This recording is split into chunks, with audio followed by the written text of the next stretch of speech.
Hello everyone. आज हम बात करने जा रहे हैं एक ऐसे सपने की जो हर एक साइंस स्टूडेंट अपने लिए देखता है। प्रॉब्लम क्या है? इसकी अवेयरनेस जब तक उसको होती है, जो कि नॉर्मली क्लास 11th या 12th में आके होती है, वो काफ़ी लेट हो चुका होता है। ठीक है, अगर वही स्टूडेंट क्लास 9 से ही इसको एम करे, अपना फाउंडेशन स्ट्रॉन्ग करके चले 9th 10th को, तो 11th एंड 12th में उसके लिए थोड़ा इजी होगा चीज़ों को समझना, क्योंकि 11th में आके काफ़ी चेंज हो जाता है। एंड बच्चा सबसे पहले जैसे 11th में आता है काफ़ी डिप्रेशन में रहता है, उसके स्कोर कम होते हैं और फिर उसको समझने में प्रॉब्लम हो जाती है, उसका इंटरेस्ट कम हो जाता है। और जो बच्चे पहले से फाउंडेशन स्ट्रॉन्ग करके चलते हैं, फिर उनको 11th में कॉन्सेप्ट को समझने में इतनी प्रॉब्लम नहीं होती। और फिर तो स्टार्ट करते हैं सबसे पहले कि इंडिया में टोटल कितने आईआईटीज हैं। तो आप देख सकते हैं इस मैप में, नॉर्थ से साउथ तक, ईस्ट से वेस्ट तक ये काफ़ी आईआईटीज हैं। टोटल आज की डेट में 23 आईआईटीज हैं।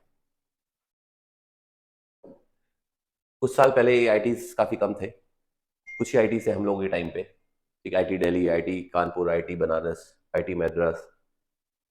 उसके बाद में लास्ट 10 ईयर्स में ये आईआईटीज काफ़ी तेज़ी से बढ़े हैं और आप देख सकते हैं almost every state has IIT, right. But competition यहाँ पे इजी नहीं होता है। इन आईआईटीज के बढ़ने से कंपटीशन इजी इसलिए नहीं होता है क्योंकि नंबर ऑफ एप्लीकेंट्स भी बढ़ते हैं। तो आइए जानते हैं कुछ और कि किस स्टेट में, किस सिटी में कौन सी आईआईटी है और उनमें कितनी सीट है, और उसमें फीमेल्स के लिए कुछ रिजर्वेशन हैं। तो टोटल सीट कितनी है, राइट। नॉर्मली एक आईआईटी में 900 से 1200 1500 के रेंज में है, जो पुरानी आईआईटीज हैं।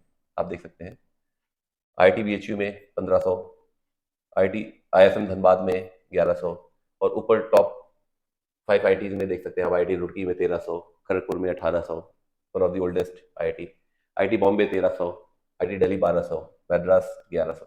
और नई आईआईटीज में जो कि बाद में खुली हैं, वहाँ पे सीट्स थोड़ी कम है, कम ऑप्शन हैं, कम ब्रांचेस हैं, राइट। तो जो टॉप रैंकर्स होते हैं वो तो इन आईआईटीज में ही अपनी प्लेस बना लेते हैं, राइट। ये होता है एम सबका। इसके बाद में न्यू आईआईटीज जो है, उनमें भी कुछ जो लास्ट रैंकर्स होते हैं, क्वालिफाइड होते हैं जेई एडवांस के, वो इनकी सीट्स फिल करते हैं। तो बढ़ते हैं आगे। ये तो हो गई आईआईटीज की बात। इसके बाद इनमें से टॉप कौन सा है हमने देख जान लिया पुराने, पर उनका एक हर साल रैंकिंग चेंज होती है। तो नंबर 1 पे है आज की डेट में हमारा आईआईटी बॉम्बे, नंबर 2 पे है आईआईटी दिल्ली, नंबर 3 पे है आपका आईआईटी खड़गपुर। एक टाइम था जब ये आईआईटी खड़गपुर टॉप पे चल रहा था, हमारे सुंदर पिच्ची साहब भी इसी इंस्टीट्यूट से पास है। फोर्थ पे है IIT Kanpur, one of the oldest, and fifth पे है आईआईटी मद्रास।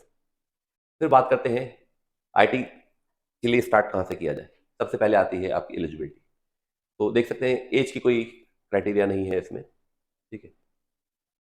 हर एक स्टूडेंट जो कि 12th अपीयरिंग है या पास हो चुका है, वो एलिजिबल है।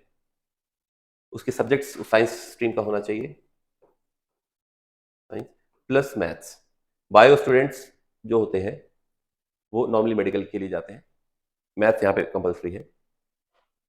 एंड देन आईआईटीज के अलावा कुछ हमारे पास में एनआईटीज हैं और ट्रिपल आईआईटीज भी हैं, ठीक है। तो इनमें एक क्राइटेरिया है आपका एडिशनल, जो भी रिसेंटली ऐड हुआ है, 75% क्राइटेरिया फॉर जनरल स्टूडेंट। ये आपका जनरल के लिए है, ठीक है। अगर आप जनरल हैं तो आपके बोर्ड्स में 12th में 75% मार्क्स होने चाहिए। SC ST कैटेगरी के लिए इधर छूट है, 65% मार्क्स पाने वाले स्टूडेंट्स भी एलिजिबल है, ठीक। अब बात करते हैं एग्जाम पैटर्न की। टोटल नंबर ऑफ क्वेश्चंस 90 होते हैं, ठीक। टोटल मार्क्स 300 होते हैं। 3 सब्जेक्ट होते हैं, फिजिक्स, केमिस्ट्री, मैथ्स। तीनों 100 मार्क्स के होते हैं, आप यहाँ देख सकते हैं। Physics 100 marks, chemistry 100 marks, mathematics 100 marks. इन सभी इक्वल वेटेज के हैं, इसमें कोई वेटेज हाई या लो नहीं है। टोटल नंबर ऑफ क्वेश्चंस जो होते हैं 30 ऑब्जेक्टिव क्वेश्चंस होते हैं, ठीक है, हर सब्जेक्ट के, फिजिक्स के, मैथ्स के, केमिस्ट्री के। तो ये है हमारा एक overview of the syllabus. Exam का क्वेश्चन कितने आएंगे, कितने मार्क्स के होंगे, वेटेज क्या है, ठीक है। अब आगे बात करते हैं हमारे, ये है बीटेक के लिए। आईआईटीज में आपकी बैचलर ऑफ टेक्नोलॉजी है, बैचलर ऑफ आर्किटेक्ट है, एंड इंटीग्रेटेड कोर्सेज हैं। बट हम अभी बात कर रहे हैं सिर्फ बीटेक की। 75% क्राइटेरिया हमने देख ही लिया। तो ये one of the most student criteria है। तो अभी जो स्टूडेंट्स अपीयर कर रहे हैं उनके पास में अपॉर्चुनिटी है कि वो बोर्ड्स में भी अच्छे से ध्यान दें और ये क्राइटेरिया फुलफिल कर दें, otherwise they will not get the IIT। ठीक, तो ये 2 स्टेजेस में होता है नॉर्मली, मेंस एंड एडवांस। पहले बात करते हैं मेंस की। इसके 2 सेशन होते हैं। मेंस भी आपका 2 सेशन में होता है, जनवरी में एक होता है और अप्रैल में एक होता है, राइट। अभी अप्रैल में आपके, जनवरी में आपके लगभग 8.6 से 9 लाख के बीच में स्टूडेंट्स होते हैं जो रजिस्टर्ड हैं। अपीयर्ड भी लगभग उतने, कुछ स्टूडेंट्स का एग्जाम छूट जाता है, तो लगभग 8 से 9 लाख लोग ये एग्जाम देते हैं। ये है जनवरी में। और फिर मार्च में भी लगभग उतने ही, 8 से 9 लाख अप्रैल में। तो टोटल कितने हो गए आपके? 18 से 19 लाख के बीच में। आप इसको 16 से 19 लाख मान लीजिए। ये नंबर चेंज होते रहते हैं, ठीक है। तो लगभग 16 लाख, 17 लाख, 18 लाख, कोई भी फिगर हो सकता है। उसमें से 11 लाख स्टूडेंट्स होते हैं जो यूनिक स्टूडेंट्स होते हैं, जो कि नए होते हैं, फर्स्ट टाइम अपीयर होते हैं। एंड 7 से 8 लाख लोग होते हैं वो जो रिपीटर्स होते हैं, ठीक है। आगे बढ़ते हैं।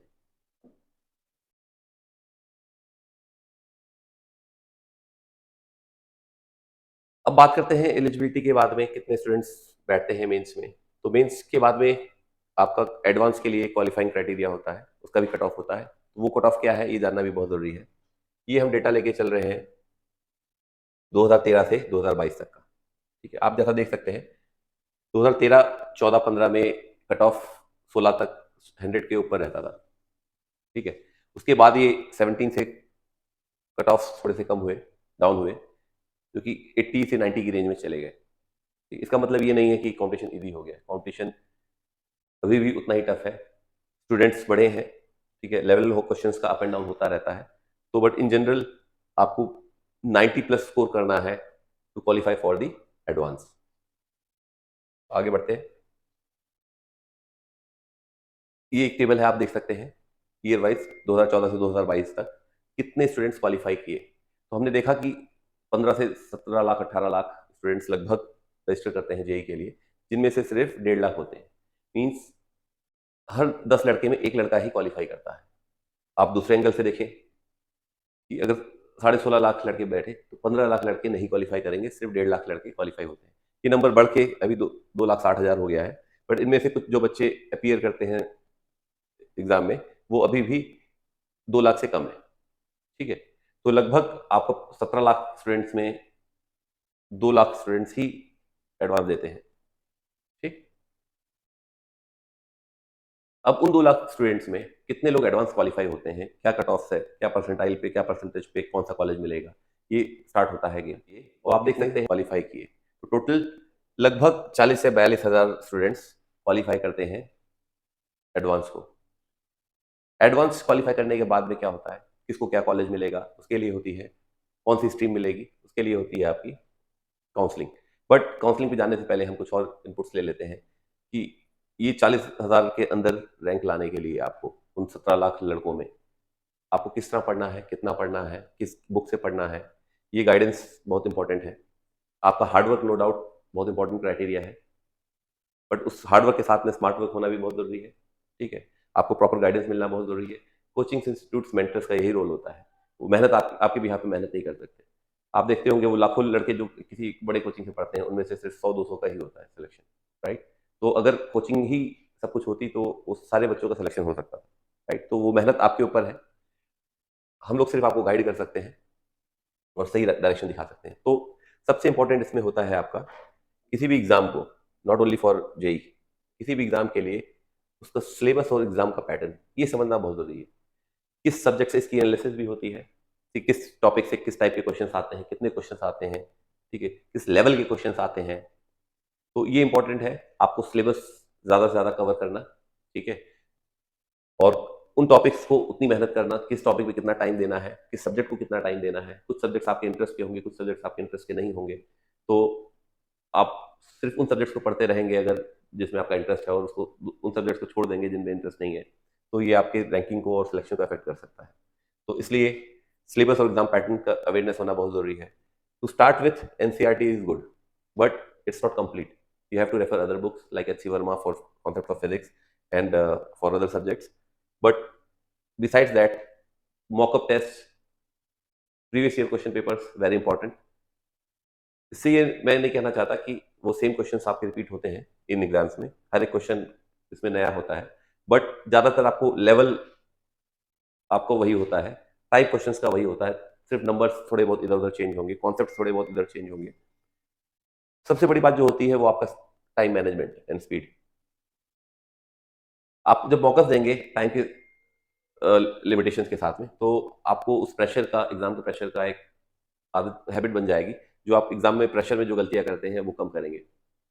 स्पीड का और टाइम स्पीड बढ़ेगी आपकी, जिससे आपका टाइम मैनेजमेंट बढ़ेगा, आपको पता है किस क्वेश्चन में कितना टाइम देना है और किस क्वेश्चन को स्किप करना है। हर क्वेश्चन को अटेम्प्ट करना जरूरी नहीं है। जो आपको एकदम क्लियर है कि ये टॉपिक मैंने पढ़ा ही नहीं अच्छे से या मुझे नहीं आता, उस क्वेश्चन को स्किप करना, उसको रॉन्ग अटेम्प्ट मत करना, क्योंकि इसका आपका उसमें टाइम जाएगा नंबर 1, और आपका क्वेश्चन गलत होगा तो आपकी नेगेटिव मार्किंग से मार्क्स भी कटेंगे। तो इस चीज का भी खास ध्यान रखना। और उसके बाद में है आपका study plan. Consistency most important, आपको कंसिस्टेंटली पढ़ना है, ठीक है। ये नहीं कि आपने एक दिन 10 घंटे पढ़ लिया, एक दिन 4 घंटे ही पढ़े, एक दिन कुछ नहीं पढ़े, एक दिन 12 घंटे पढ़ लिए, ठीक है। क्योंकि कंसिस्टेंसी इसमें बहुत इंपॉर्टेंट है। आप जब रेगुलर रहेंगे स्टडीज में तो आपकी मेमोरी भी अच्छी रहेगी, आपकी प्रैक्टिस अच्छी रहेगी, और एग्जाम के टाइम में वो आपको लेवल, अगर आप 6 से 8 घंटे भी पढ़ रहे हैं तो वो 8 से 12 घंटे करना होगा। सेल्फ स्टडी भी बहुत इंपॉर्टेंट है। सारा टाइम सिर्फ कोचिंग्स में ना बिताएं, अपने लिए भी टाइम निकालें, उसको पढ़ें और प्रैक्टिस करें, ठीक है। तो ये तो थे टिप्स आपकी प्रिपरेशन के लिए। आइए बात करते हैं अब हम आगे, एग्जाम क्वालिफाई होने के बाद में क्या होता है। तो आपका मेंस निकलेगा, एडवांस निकलेगा, काउंसलिंग होगी, काउंसलिंग में आपको चॉइसेस दिए जाएंगे। चॉइसेस के टाइम पे भी आपको प्रॉब्लम्स, डिलेमा ये होती है कि कौन सा कॉलेज ले, कौन सा स्ट्रीम ले। तो नॉर्मली कई बार बच्चे अपनी स्ट्रीम से कॉम्प्रोमाइज करते हैं एक अच्छे कॉलेज के लिए, राइट। तो तो ये चीज बहुत इंपॉर्टेंट है। आपका कॉलेज और ब्रांच के बीच का सिलेक्शन, राइट। तो मेरा रिकमेंडेशन तो ये रहेगा कि आप कॉलेज पे ध्यान दें, बट साथ में स्ट्रीम से कॉम्प्रोमाइज ना करें, क्योंकि स्ट्रीम ही आपका इंटरेस्ट है, स्ट्रीम ही आपकी नॉलेज है, ठीक है। आपको जिसमें, सॉरी कॉल्स आ रही है, ठीक है। तो इनसे आप कॉम्प्रोमाइज ना करें। इधर आपको पता चल जाएगा कौन से कट ऑफ किस कॉलेज के किस ब्रांच के लिए हैं, तो आप इसका स्क्रीनशॉट ले सकते हैं, ठीक है, और वीडियो को पॉज करके भी देख सकते हैं। तो इस पर हम ज़्यादा टाइम स्पेंड नहीं करेंगे, ठीक है। बट रिकमेंडेशन ये है कि आप जो स्ट्रीम चाहते हैं वही स्ट्रीम ले, चाहे कॉलेज आपको डिफरेंट लेना पड़े, ठीक है। तो इसके अलावा भी आपके आईआईटीज में टोटल जो सीट्स हैं वो करीब 14,000 है। उसके अलावा आपके पास में एनआईटीज हैं जिसमें 20 से 21,000 सीट्स हैं। 4,000 सीट्स आपकी ट्रिपल आईआईटीज में है, और कुछ 5,000 आपकी गवर्नमेंट फंडेड अदर इंस्टीट्यूट्स हैं। तो टोटल आपको लगभग 40,000 सीट्स मिल जाती हैं जेई के थ्रू, जहाँ पे आप ले सकते हैं। इसमें ये इंक्लूडिंग रिजर्वेशन है for all different branches, different institutes all over India. तो आपको विद इन 40,000 रैंक रहना पड़ेगा to get into any of these colleges, right. तो यहीं पे हम सेशन अपना एंड करते हैं और मिलते हैं आपसे नेक्स्ट एपिसोड में। Thank you.